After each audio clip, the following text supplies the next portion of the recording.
The words hung in the air of Mom's dining room like poison. 23 people, aunts, uncles, cousins, my parents, all nodded in agreement.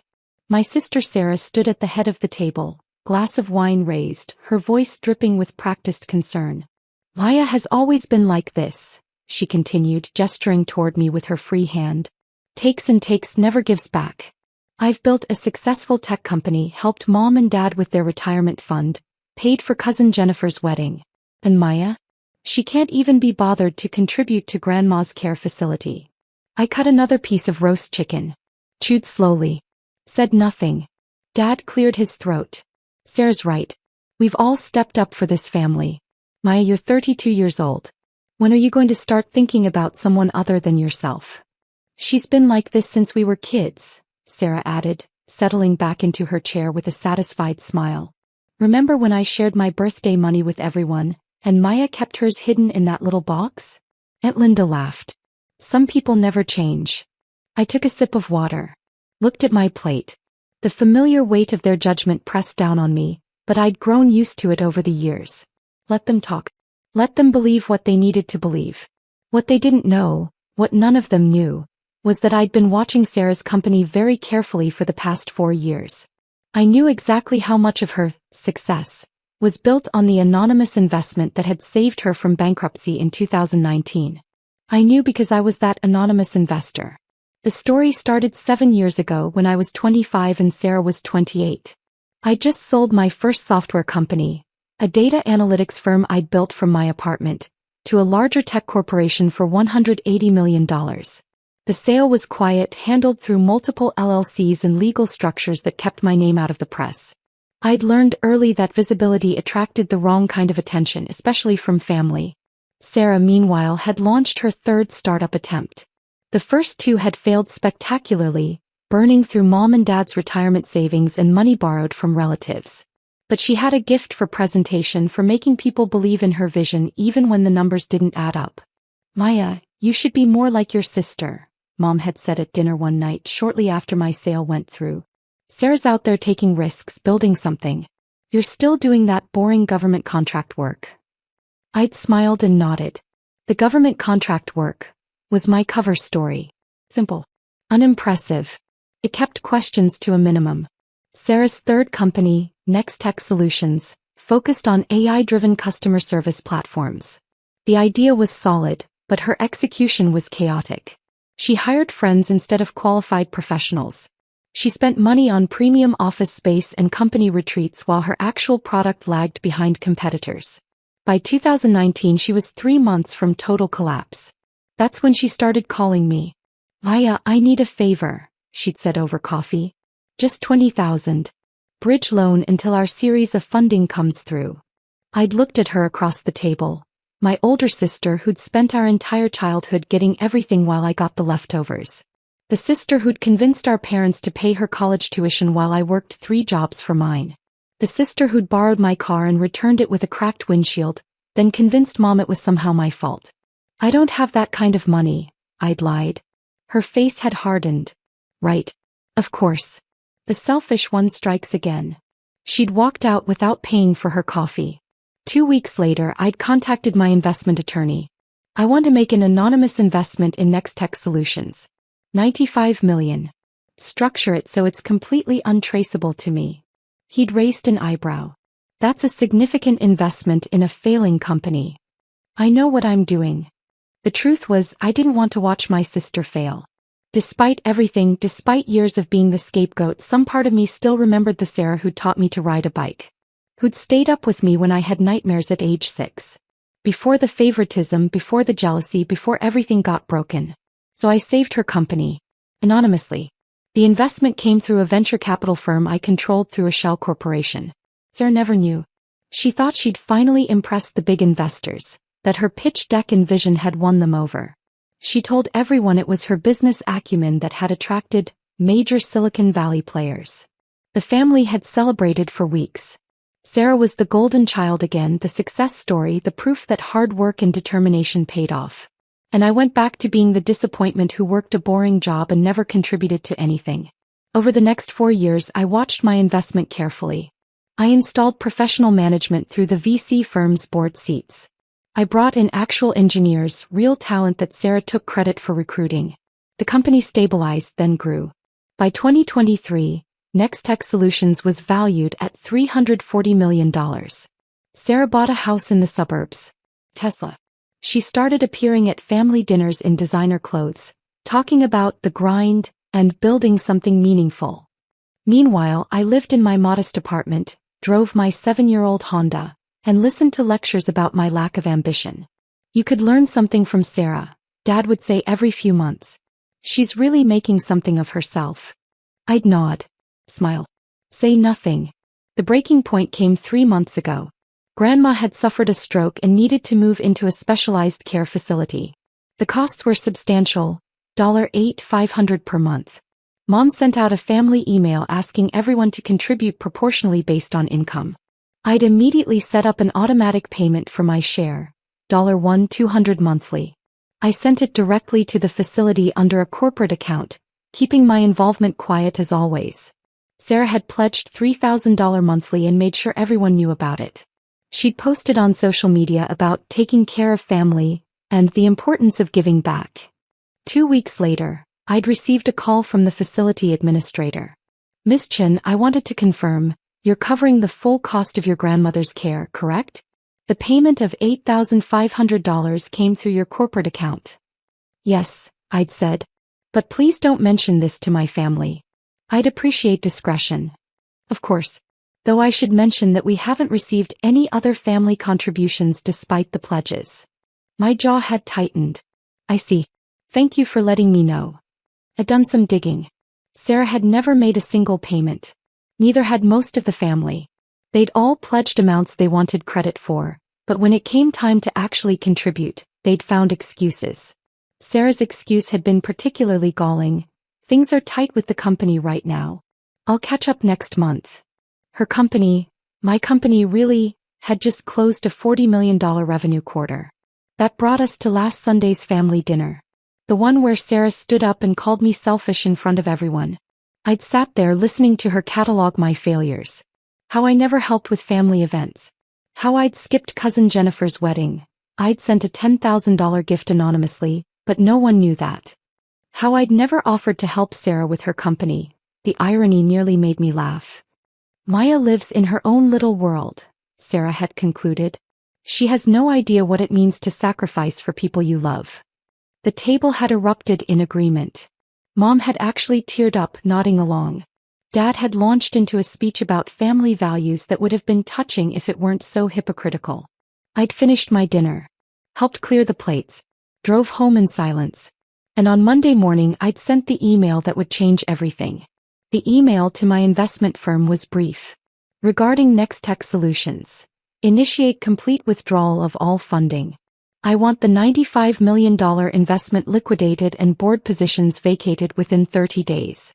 Provide formal notice to company leadership today. My attorney called within the hour. Maya, are you certain about this? The company's valuation is strong.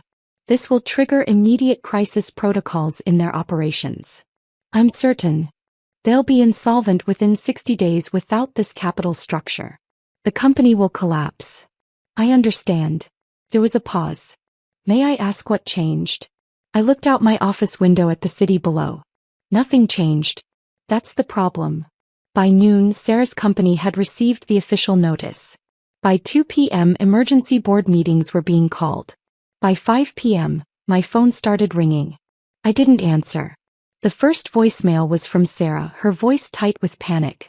Maya, something insane is happening with the company. Our primary investor is pulling out. $95 million, just gone. They're not giving us any reason. Have you heard anything through your whatever contacts you have? Call me back. I deleted it. The second voicemail came an hour later, more frantic. Maya, I need you to call me. This is serious. The board is in chaos. Our CFO says we have maybe 2 months of runway without this funding. I don't understand what's happening. Deleted. By Wednesday, the word had spread through the family. My phone was flooded with messages. Mom, Sarah needs our support right now. Where are you? Dad, your sister is going through a crisis. Family comes first, Maya. Aunt Linda, now is the time to step up and help Sarah. Show her you care. The irony was almost beautiful.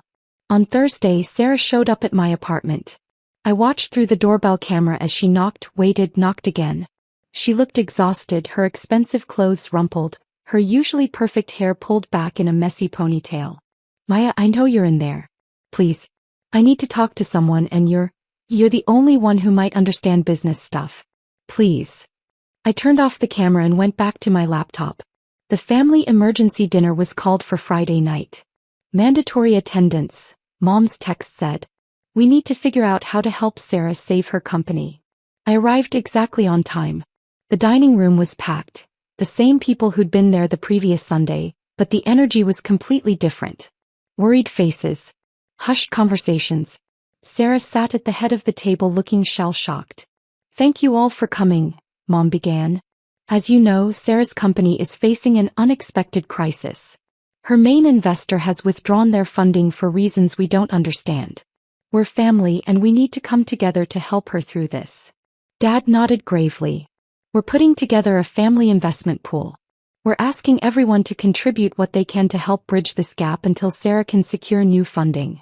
I took a sip of water and waited. I can put in 15,000, Uncle Mike offered. We can do 20, Aunt Linda said, glancing at her husband. Around the table, people pledged amounts. 5,000, 10,000, 8,000. The same people who couldn't contribute $200 monthly for Grandma's care were suddenly finding money to save Sarah's company. The pledges added up to $180,000. A drop in the ocean compared to what was actually needed. Sarah's voice was hoarse. That's incredibly generous. Thank you. But we need millions, not thousands. Without the primary investor, we're looking at potential bankruptcy by August. Mom's eyes turned to me. Maya, you've been very quiet. What can you contribute? Every eye in the room locked onto me. I set down my water glass carefully. I don't think I can help. Sarah's face flushed. Are you serious right now? The one time I asked this family for help and you can't be bothered. I didn't hear you ask, I said calmly. I heard Mom ask on your behalf. This is exactly what I was talking about last week. Sarah stood up, her voice rising. You're selfish, Maya. Completely selfish. I have poured everything into building something meaningful, something that employs 43 people, and you won't even help save it. How much do you need? I asked quietly. Sarah blinked, caught off guard by the question. What? To save the company. How much money do you actually need? Her CFO had clearly given her numbers. We need approximately $95 million to maintain our current operations and growth trajectory. But obviously we're not asking the family for that. We'll restructure, downsize, try to find new investors. 95 million, I repeated. That's very specific. That's what our primary investor had committed. It was the foundation of our entire financial structure. Her voice cracked slightly. 4 years of work, Maya. 4 years of 16-hour days and sacrificing everything. You wouldn't understand. I nodded slowly. Then I pulled out my phone. What are you doing? Mom asked. I opened my email and pulled up the message thread with my investment attorney. Scrolled back 4 years. Found the initial investment proposal and authorization. Turned the phone around so Sarah could see the screen. She squinted at it, confused. Then her eyes widened as she started reading. This is a document about Next Tech Solutions. Her voice was barely a whisper. From 2019. It's an investment authorization for $95 million from. She looked up at me, her face pale. From Cascade Holdings LLC. That's my investment firm, I said simply. Well, one of them. The room had gone completely silent. Sarah's hands were shaking as she held my phone. You've been, for 4 years? I was the anonymous investor, I confirmed. I saved your company in 2019 when you were 3 months from bankruptcy. I installed the management team that actually built your product. I provided the capital structure that let you expand. Every success you've celebrated for the past 4 years was built on my money. Dad's fork clattered onto his plate. Mom's mouth opened and closed without sound. Sarah sank back into her chair, still staring at my phone. But why? Why wouldn't you tell me? Because I didn't do it for credit, I said. I did it because despite everything you're still my sister. I didn't want to watch you fail. Then why pull out now? Her voice was raw. Why destroy everything? I looked around the table at all the faces that had judged me for years. All the people who'd watched Sarah mock me and had nodded along. Last Sunday you stood in this room and called me selfish in front of everyone. You said I never help anyone. Never contribute. Never sacrifice. Kept my voice level calm. And everyone agreed with you. Every single person here. Aunt Linda looked down at her plate. What you didn't know, what none of you knew, is that I've been paying for Grandma's care facility in full since she moved in. All of it. The entire $8,500 monthly. Not the $1,200 I was assigned. The whole amount. Mom's face went white. Maya, we didn't.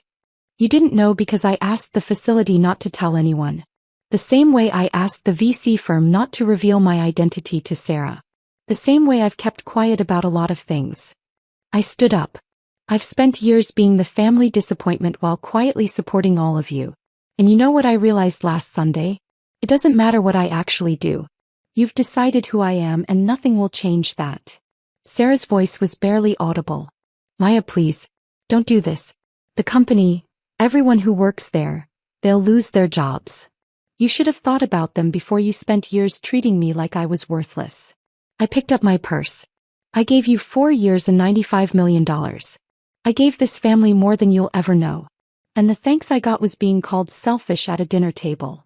We can fix this, Dad said, standing up. Maya, we're sorry. We didn't understand. No, I interrupted. You didn't ask. That's different.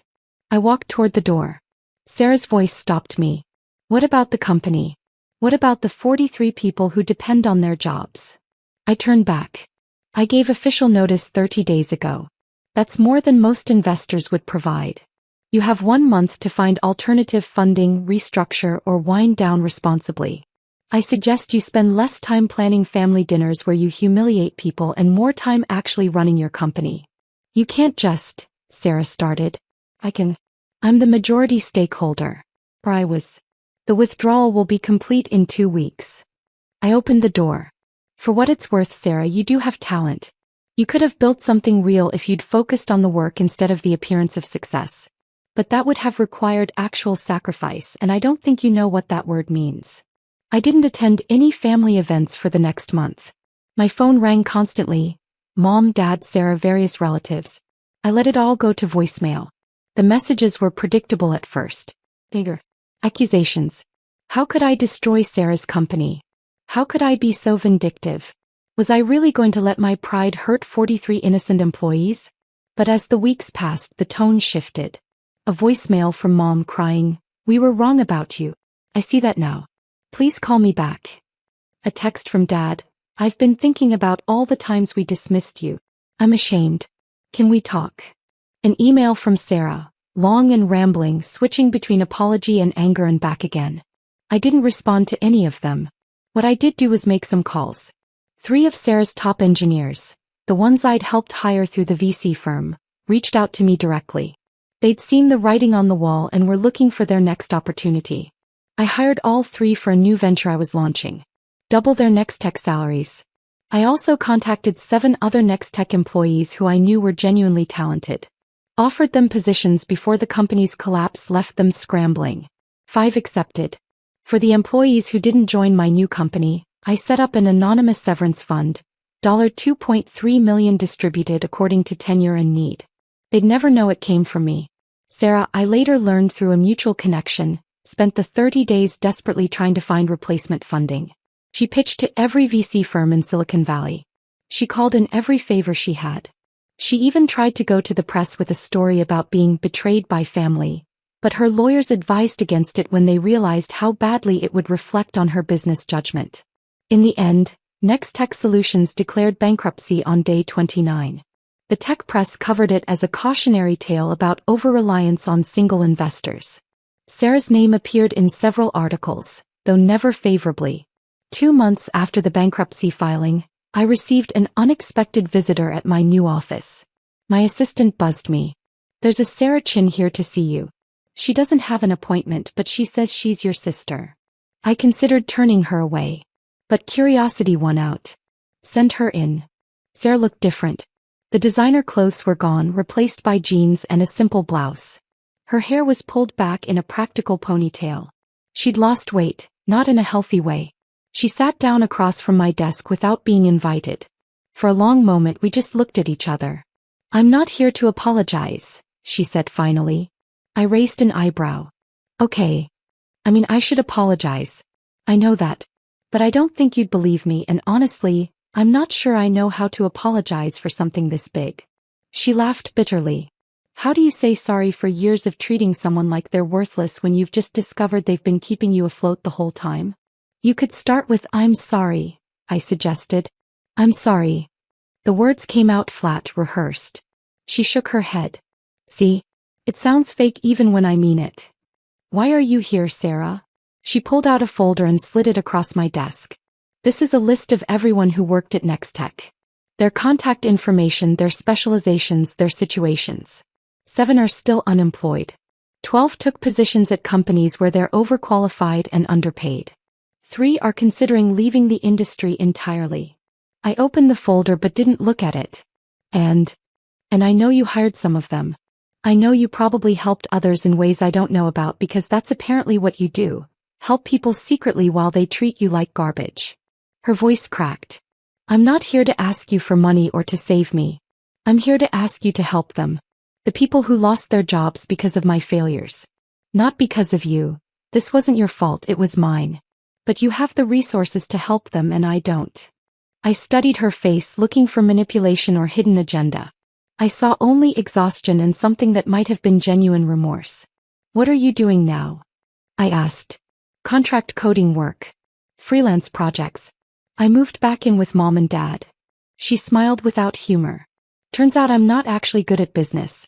I'm good at coding and decent at vision, but terrible at management and even worse at seeing people clearly. Including you. You were always a good engineer, I said quietly. Even when we were kids you could see systems, understand how things connected. You just got distracted by trying to be impressive instead of being effective. Yeah, well, I learned that lesson the expensive way. She stood up. I don't expect forgiveness. I don't expect a relationship. I just wanted you to have that information in case you wanted to help people who deserved better than they got. She was at the door when I spoke. Sarah. She turned back. I've already hired or helped 21 of your former employees. The remaining ones either found positions on their own or declined my offers. Everyone landed safely. Her eyes widened. When? I started the day I sent the withdrawal notice. I knew what was coming. A tear rolled down her cheek. Of course you did. Because you actually think about consequences. About people. She wiped her face roughly. I spent 4 years being the CEO who took credit for your work. And you spent 4 years making sure nobody got hurt by my eventual failure. The employees weren't at fault, I said. They didn't deserve to suffer because of family drama. No, they didn't. She opened the door then paused. For what it's worth, I voted for Mom and Dad to contribute to Grandma's care. I found out they knew you were paying the whole amount and they'd been pocketing the money they claimed was going to the facility. I'm making them pay it back from their retirement fund. That surprised me. You don't have to. I'm not doing it for you. I'm doing it because it's the first actually ethical business decision I've made in years. She gave me a sad smile. Maybe someday I'll be half as good at this whole, being a decent person thing as you are. But I'm starting from pretty far behind. After she left, I sat at my desk for a long time, looking at the folder she'd brought. It was thorough, detailed, organized. The old Sarah, the one who used to help me with science projects, would have made a list like this. I wondered if people could really change or if they just occasionally remembered who they used to be before life complicated everything. 6 months later, I received an email from an address I didn't recognize. Maya, I don't know if you'll read this, but I wanted to update you. I got a job at a mid-sized tech company, senior developer, not management. It's the right fit for now. I'm learning to stay in my lane and do what I'm actually good at. I'm also in therapy. Turns out being the golden child messed me up in different ways than being the scapegoat messed you up. Not a competition, just an observation. Mom and Dad are still trying to get you to come to family dinners. I told them to stop pressuring you. They don't listen to me about much, but I keep trying. I don't expect a response. I just wanted you to know that some of us are trying to do better. Even if it's too late to matter. Sarah. I didn't respond. But I didn't delete it either. 3 months after that, Grandma passed away peacefully in her sleep. The facility called me first as I'd requested. I handled all the arrangements privately, then notified the family. At the funeral I sat in the back. Sarah sat with Mom and Dad in the front row. We didn't speak. But when Sarah got up to give a eulogy about Grandma's kindness and generosity, she made a point I noticed. Grandma always said that real family isn't about who you're related to, it's about who shows up when it matters. She taught us that love is measured in actions, not words. Sarah's voice was steady. I spent a lot of years not understanding that. I thought love was performances and appearances. Grandma knew better. Some people in this family knew better. Her eyes didn't turn to me, but I felt the weight of her words anyway. I'm grateful I got to spend her last years knowing she was cared for by people who understood what she tried to teach us. After the service, as people gathered at Mom and Dad's house, I slipped away. I had a meeting with my investment team about a new project. A fund specifically designed to help employees affected by startup failures. Anonymous, naturally. My phone buzzed with a text from an unknown number. Thank you for everything you did for Grandma. And for not making today about family drama. She would have appreciated that. I looked at it for a moment, then replied for the first time in 9 months. She deserved the best. That's all that mattered. 3 dots appeared, then disappeared. No response came. That was fine. Some conversations didn't need continuing. A year later, my newest company, focused on AI infrastructure for healthcare, raised a $200 million Series B. The announcement made TechCrunch and several other industry publications. This time I didn't hide behind shell corporations. My name was right there in the headlines. Mom called within an hour. Maya, we saw the news. We're so proud of you. Thank you, I said politely. We'd love to celebrate with you. Maybe dinner this weekend. I'm very busy, but I appreciate the offer. Pause. Maya, we know we hurt you. We know we got everything wrong. Is there any way we can make this right? I don't know, I said honestly. Maybe. But it's not something that gets fixed with one dinner or one conversation. We understand. When you're ready, if you're ever ready, we're here. Okay. After I hung up, I looked out my office window at the city below. The same view I'd had a year ago when I'd sent the email that changed everything. I thought about Sarah, working as a senior developer somewhere, apparently building a quieter life.